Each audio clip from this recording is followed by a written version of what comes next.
that I should present at that time because we're running out of time and I have 2 hours left going to the airport.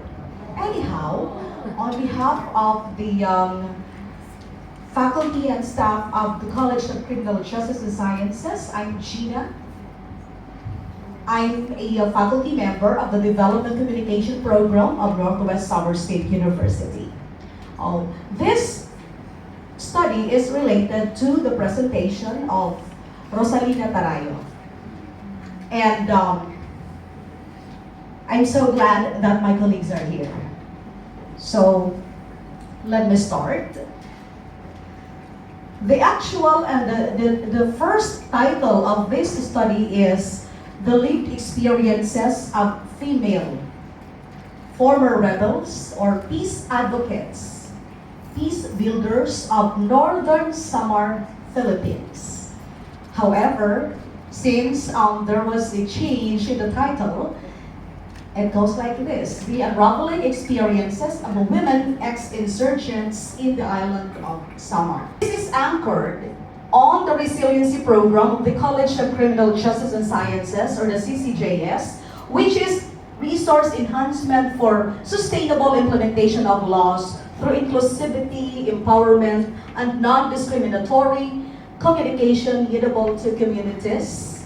Also, it is aligned with Administrative Order Number 10 as amended by Administrative Order Number 25, otherwise known as the Enhanced Comprehensive Local Integration Program, or ECLIP, under EO number 70, or the NTF-LCAP, or the National Task Force to End Local Communist Armed Conflict in the Philippines.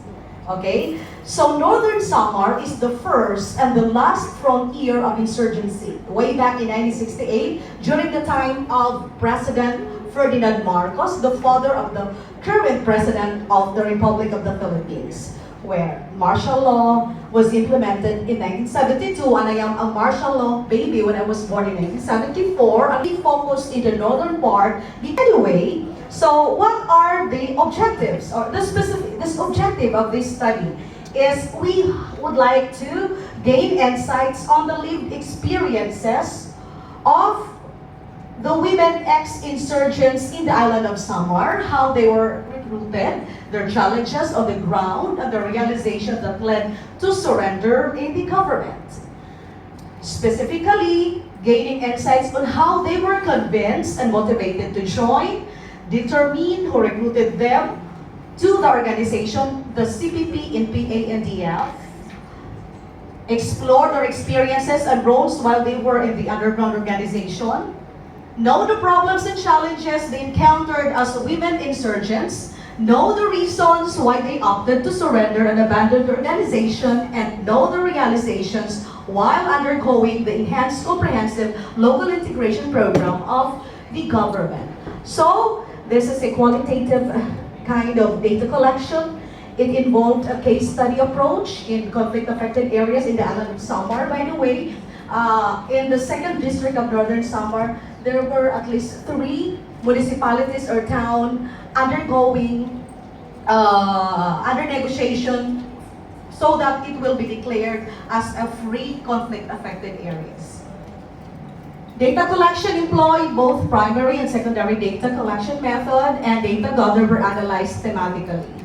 Okay, what are the results of the study? So, the first is vulnerability. Based on the information that we gathered, these women were vulnerable during recruitment process. The recruitment was conducted face-to-face when the CPP and PNDF, the armed and the political groups, visited their communities, and most of these women are victims of human rights violations, mostly related to agriculture and physical abuses. Trust, because there was nobody to turn to when they became victims of, bureaucracy in the government. Bureaucracy, I call it bureaucracy.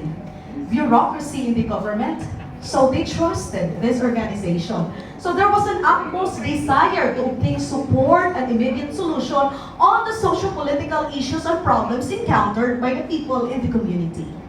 Next is, of course, when they were already in the mountain, they were exposed to basic literacy trainings. Honestly, I was so amazed. I was amazed because most of these women were not literate in terms of obtaining education, and they were taught how to read, to write, and to count.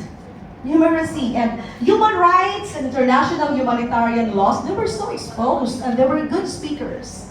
And the Geneva Convention. Next is, there was an intense training on finance, education, and propaganda. The political, the horizontal line is the propaganda where they recruit mostly young ones to attend educational or exposure in the mountain, as well as firearms proficiency. And lately, when Duterte pushed for this NTF-LCAP in 2016, so there was a realization on the part of these women because their expectations that the CPP and NDF would be there to solve their problems, it did not happen. It did not realize. So it was expectation versus reality.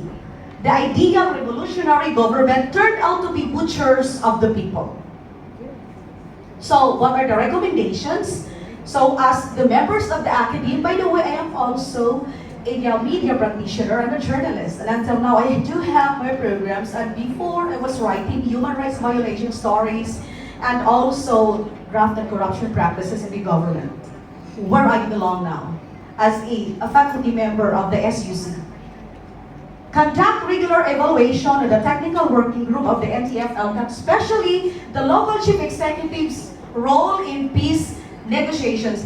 We're dealing here with the members of the NTF-LCAP because there's a law. So the members are the Commission on Higher Education, the Department of Education, all the national government agencies. And the local chief executives zeroed in the barangay, especially the chief, the barangay captains. Okay, they are the frontliners in the implementation of the local peace negotiations.